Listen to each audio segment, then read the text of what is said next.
మీ ఇంట్లో మొదటి కోటీశ్వరుడు మీరే అవ్వాలనుకుంటున్నారా? ఈ ఫైనాన్షియల్ వెబినార్ లో ఇప్పుడే జాయిన్ అవ్వండి. నమస్తే, వెల్కమ్ టు సుమన్ టీవీ. ప్రస్తుతం మనతో పాటు ఉన్నారు ఫర్టిలిటీ స్పెషలిస్ట్ రేణుకా మేడం. మేడంతో మాట్లాడదాం. నమస్తే మ్యామ్. నమస్తే అండి. మ్యామ్, మీ ట్రీట్మెంట్లో భాగంగా చాలామంది మహిళలు మీరు చూసే ఉంటారు. అంటే నాకు చాలా డౌట్స్ ఉన్నాయి. మహిళలు ఎందుకు స్ట్రెస్ ఫీల్ అవుతూ ఉంటారు, ఎప్పుడు అన్హెల్దీగా ఎందుకు ఉంటారు అంటే రీజన్స్ మనమే అంటారా దానికి రీజన్? దానికి చాలా రీజన్స్ ఉన్నాయి. ఒక పర్సన్ స్ట్రెస్ ఫీల్ అవుతున్నారు అని అంటే అది చిన్నప్పటి నుంచి స్టార్ట్ అవుతుంది. అది వాళ్ళ పెరిగిన ఎన్విరాన్మెంట్, వాళ్ళు ఎలాంటి కండిషన్స్లో పెరిగారు, వాళ్ళ పేరెంట్స్ మెంటల్ స్టేట్ ఎలా ఉంది, దాన్ని బట్టి వీళ్ళ పేరెంటింగ్ ఎలా ఉంది. సో వాళ్ళు చిన్నప్పుడు పెరిగేటప్పుడు వాళ్ళకి స్ట్రెస్ హ్యాండిల్ చేసుకోవడం అనేది నేర్పించారా లేదా? స్ట్రెస్ హ్యాండిల్ చేసుకోవడం నేర్పించడం అంటే పెద్ద కూర్చోపెట్టి క్లాసులు చెప్పడం లాంటిది ఏం కాదు. వాళ్ళకి ఏదైనా ప్రాబ్లమ్స్ వస్తే ఫస్ట్ వాళ్ళని వాళ్ళు సాల్వ్ చేసుకొని ఇవ్వాలి. ఇప్పుడు పేరెంట్స్ ఏం చేస్తున్నారు, వాళ్ళకి ప్రాబ్లమ్స్ రానివ్వకుండానే చూస్తున్నారు. వస్తే వాళ్ళు మెడల్ అయిపోయి వాళ్ళు సాల్వ్ చేయడానికి ట్రై చేసేస్తున్నారు. సో అసలు ఆ స్ట్రెస్ని హ్యాండిల్ చేసే క్యాపబిలిటీ అనేది చిన్నప్పటి నుంచి డెవలప్ అవుతుంది. సో క్యాపబిలిటీ అనేది డెవలప్ కాకపోవడం వల్ల కూడా అసలు ఈ మధ్యకాలంలో చాలామంది ప్రతిదానికి, చిన్నదానికి పెద్దదానికి స్ట్రెస్ ఫీల్ అవటం అనేది ఎక్కువైపోయింది. సో ఇదివరకు అసలు స్ట్రెస్ అనేది చాలా తక్కువ వినేవాళ్ళం, ఇప్పుడు చాలా కామన్ అయిపోయింది. సో ఒకటి ఫస్ట్ థింగ్ ఆ స్కిల్ అనేది డెవలప్ అవ్వట్ల. సెకండ్ థింగ్, చదువులో కానీ చదువుకునేటప్పుడు ఎక్స్పెక్టేషన్స్ ఎక్కువైపోయాయి, పేరెంట్స్కి ఎక్కువైపోయాయి, వీళ్ళకి గోల్స్ ఎక్కువైపోయాయి, మాకు అది కావాలి ఇది కావాలి అనే ఎక్స్పెక్టేషన్స్ ఎక్కువైపోయి దానివల్ల కూడా ఆటోమేటిక్గా స్ట్రెస్ వచ్చేస్తుంది. సో వర్కింగ్లోకి వెళ్ళినప్పుడు కూడా వర్క్ ప్రెషర్స్, సో అంటే వాళ్ళకి లెట్అవుట్స్ ఉండట్లేదు, షేర్ చేసుకోవడానికి కమ్యూనికేషన్ అనేది తగ్గిపోయింది. మనుషులకి మధ్యలో మాట్లాడుకోవడము, బ్రీదింగ్ టైం అనేది ఉండట్లేదు. సో మెకానికల్ లైఫ్ అయిపోయింది. పొద్దున్న ఎప్పుడు లేస్తున్నాం, ఎప్పుడు పడుకుంటున్నాం, మళ్ళీ నెక్స్ట్ ఎప్పుడు అవుతుంది, అసలు ఈ 2024 ఎలా గడిచిందో కూడా తెలియట్లేదు. సో అంత మెకానికల్ లైఫ్ అయిపోయింది. డేస్ అసలు ఎలా పరిగెడుతున్నాయో అర్థం కావట్లేదు. సో బ్రీదింగ్ టైం అనేది దొరకట్లేదు. అండ్ ఫిజికల్గా దీంతో పాటు ఎక్సర్సైజ్, ఏదైనా యాక్టివిటీ ఉంటాయి, యోగానో మెడిటేషనో లేకపోతే ఏదైనా స్పోర్టో, ఇలాంటి యాక్టివిటీస్ అన్నా ఉన్నా కొంచెం ఆ స్ట్రెస్ బస్టర్స్గా ఉంటాయి. సో యాక్టివిటీ చేసినప్పుడు మైండ్ అంతా క్లియర్ అయిపోతుంది, ఆ యాక్టివిటీ మీదే ఫోకస్ ఉంటుంది, ఒక స్ట్రెస్ బస్టర్గా ఉంటుంది. ఆ యాక్టివిటీస్ తగ్గిపోయాయి.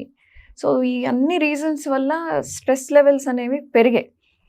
అండ్ మనం ఏజ్ పెరుగుతున్న కొద్దీ one thing we need to understand, ఈ రోజు వచ్చిన కష్టం కంటే నెక్స్ట్ ఇయర్ ఇదే టైంకి వచ్చే కష్టం పెద్దదే ఉంటుంది. సో స్ట్రెస్ పెరగడమే కానీ తగ్గడం ఉండదు.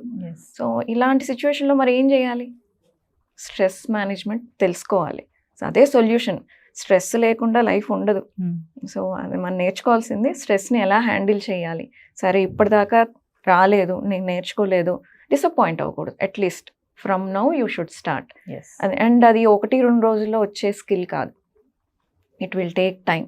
But you need to acknowledge, okay నాకు ఈ స్కిల్ లేదు, నేను ఈ రోజు నుంచి స్టార్ట్ చేస్తాను, నేర్చుకుంటాను. So once you acknowledge it, you will take steps towards it. చాలా మంది అంటారు కదా మేడం, నువ్వు జాబ్ చేస్తున్నావు కాబట్టి నీకు స్ట్రెస్ ఉంటుంది, నువ్వు హౌస్ వైఫ్ కాబట్టి నీకేముంటుంది స్ట్రెస్ అని అంటారు కదా, దీన్ని ఎలా చూడొచ్చు అంటారు? ఇద్దరికి ఈక్వల్గానే స్ట్రెస్ ఉంటుంది. జాబ్ చేసే వాళ్ళకి ఉండే స్ట్రెస్లో ఒక రకం అయితే హౌస్ వైఫ్స్గా ఉన్న వాళ్ళకి ఉంటాయి. ఎవరి ప్రాబ్లం వాళ్ళకి పెద్దగా అనిపిస్తుంది. దూరపు కొండలు నువ్వు అంటారు కదా. సో ఆ సిచ్యువేషన్లో ఉంటేనే ఎవరి స్ట్రెస్ అండ్ కంపారిజన్ లేదు. ఎవరికి ఉండే స్ట్రెస్ వాళ్ళది, నీది పెద్ద స్ట్రెస్ నాది పెద్ద స్ట్రెస్ అని అనుకోవడానికి లేదు. సో హౌస్ వైఫ్స్కి ఉండేది వాళ్ళు టైంకి అన్నీ రెడీ చేయాలి, వాళ్ళ ఇష్యూస్ సాక్రిఫైస్ చేసుకొని వేరే వాళ్ళకి అన్నీ చేసి పెట్టాలి. ఇంత చేసిన వాళ్ళకి ఎక్నాలెడ్జ్మెంట్ ఉండదు. ఏం చేస్తున్నావు, ఏం పని ఉంది నీకు అని అడుగుతూ ఉంటారు. చాలా కామన్గా ఇప్పుడు అది కూడా ఒక రీజనే కదా. ఇప్పుడు ఆడవాళ్ళు ఇండిపెండెంట్గా ఉండాలి, జాబ్ చెయ్యాలి అనే థాట్ రావటానికి ఆ ఎక్నాలెడ్జ్మెంట్, అదే హౌస్ వైఫ్స్కి ప్రాపర్ ఎక్నాలెడ్జ్మెంట్ అనేది ఉండుంటే అసలు ఇంతమంది వర్క్ ఫోర్స్లోకి వచ్చేవాళ్ళు కాదేమో. సో ఇన్సల్ట్స్, ఎవరు వచ్చినట్టు వాళ్ళు వచ్చి ఒక మాట అనేసి వెళ్ళిపోతూ ఉంటారు. సో వాళ్ళకుండే స్ట్రెస్ వాళ్ళకుంటే వాళ్ళు ఎక్స్ప్రెస్ చేయకపోవచ్చు, కానీ వాళ్ళకే ఉంటాయి. మెన్స్ అంటారు కదా మేడం, అందరికీ ఉన్న ప్రాబ్లమ్సే కదా కామన్, నీ ఒక్కదానికే లేదా ఈ ప్రాబ్లం అని కూడా హెరాస్ చేస్తూ ఉంటారు కదా. అప్పుడు కూడా మనం కొంచెం డిప్రెషన్కి వెళ్ళిపోవడం, అది కూడా ఒక స్ట్రెస్కి కారణమే. ఇప్పుడు వైఫ్ అనేది అన్నీ వదులుకొని వచ్చినప్పుడు ఓన్లీ పర్సన్ చెప్పుకోవడానికి అనేది హస్బెండే. నువ్వు ఏమి సాల్వ్ చేయనక్కర్లేదు, జస్ట్ నాకు ఈ బాధ కలుగుతుంది అని చెప్పినప్పుడు వింటే చాలు. నువ్వు కానీ ఆర్చక్కర్లేదు, తీర్చక్కర్లేదు, జస్ట్ లిజన్. సో విమెన్కి మెన్కి డిఫరెన్స్ అది. బేసిక్ మన మెంటాలిటీ అలా ఉంటుంది ఆడవాళ్ళది. ఎలాగా అంటే మనం ఏదొచ్చినా బయటకు చెప్పేసుకోవాలి. We don't bottle it up. Share చేసేసుకోవాలి. షేర్ చేసుకుంటే కొంచెం తగ్గిపోతుంది. సో అక్కడి నుంచి మళ్ళీ విల్ బి నార్మల్. మగవాళ్ళకి అలా కాదు, they will bottle it up. Share చేసుకోరు, చెప్పుకోరు. సో వాళ్ళకి వీళ్ళు షేర్ చేస్తుంటే నసలాగా అనిపిస్తుంది. దాంతో అలాంటి మాటలు వస్తూ ఉంటాయి. కొంచెం అర్థం చేసుకొని నేనే కదా ఉన్నది వీళ్ళకి చెప్పుకోవడానికి అనేది ఒక్కటి అర్థం చేసుకొని ఏమి చేయకపోయినా జస్ట్ వింటే చాలు. మేము ఫైనల్గా ఒకసారి మా వర్కింగ్ ఉమెన్స్కే కానీ హౌస్ వైఫ్స్కే కానీ మీరు ఇచ్చే మంచి టిప్స్ ఏంటి? స్ట్రెస్ రిలాక్స్గా ఉండాలి అంటే first start with basics. Diet కరెక్ట్గా చూసుకోండి. మీ బాడీకి ఏ డైట్ సెట్ అవుతుందో ఆ డైట్ తీసుకోండి. టైమింగ్స్ మెయింటైన్ చేయండి. పోర్షన్స్ చూసుకోండి. ఎంత అవసరమో అంతే, ఎంత అవసరమైతే అంతే తీసుకోవాలి. అవసరానికి మించి తీసుకున్నది ఏదైనా హార్మ్ఫుల్లే, స్ట్రెస్ వచ్చేస్తుంది అక్కడ. ఓకే, టైమింగ్స్ కూడా మీకు మార్నింగ్ లంచ్ తీసుకోవాలి, ఫైన్ తీసుకోండి. లేదు డిన్నర్ లంచ్ తీసుకోండి. ఆ టైమింగ్స్ మాత్రం మెయింటైన్ చేయాలి. నెక్స్ట్ ఇంకొకటి ఏంటి అంటే ఫుడ్ సెలెక్ట్ చేసుకునేటప్పుడు ఇది హెల్దీ ఫుడ్ అనగానే అది ఓవర్ ఈట్ చేయొద్దు. ఏ ఫుడ్ని అవాయిడ్ చేయొద్దు, ఏ ఫుడ్ని అతిగా తీసుకోవద్దు. ఏది టోటల్గా అన్హెల్దీ కాదు, ఏది టోటల్గా హెల్దీ కాదు. సో ఏది ఎంతవరకు తీసుకోవాలో అంతవరకు తీసుకున్నంత వరకు ఎటువంటి ఇబ్బంది ఉండదు. అది డైట్ విషయం. మనకేం పెద్ద పెద్ద చాట్లు అక్కర్లా. మన బాడీ కొంచెం వింటే, మన బాడీ ఏం చెప్తుంది మనతోటి అనేది కొంచెం ధ్యాస పెడితే మనకు తెలిసిపోతుంది. Second thing, activity. ఏదో ఒక యాక్టివిటీ ఉండాలి. ఎస్పెషల్ వర్కింగ్ వాళ్ళకి లాంగ్ అవర్స్ ఆఫ్ సిట్టింగ్ ఉంటుంది. సో అది కంపెన్సేట్ చేయడానికి ఏదో ఒక యాక్టివిటీ. అండ్ మీరు సెలెక్ట్ చేసుకునే యాక్టివిటీ మీకు స్ట్రెస్ బస్టర్గా కూడా ఉండాలి. సో యాక్టివిటీ చేసేటప్పుడు మీకు స్ట్రెస్ కూడా పోవాలి. మీకు ఏది నచ్చితే అది. వాకింగ్ చేస్తారా, జుంబా చేస్తారా, ఏరోబిక్సా, స్విమ్మింగా, లేదు ఏది కుదరకపోతే ఒక 15 minutes మ్యూజిక్ పెట్టుకొని డోర్ వేసుకొని డాన్స్ చేసినా పర్లేదు, మనకు వచ్చినట్టు. ఎవరు చూస్తారు? Okay, so it even relieves hour stress. ఏదో ఒక యాక్టివిటీ. మనకి బాడీ మూవ్ అయినప్పుడే స్ట్రెస్ అనేది తగ్గుతుంది. Sleep. Women need more sleep than men actually, but unfortunately we sleep less. What reasons ఏవైనా అవ్వచ్చు.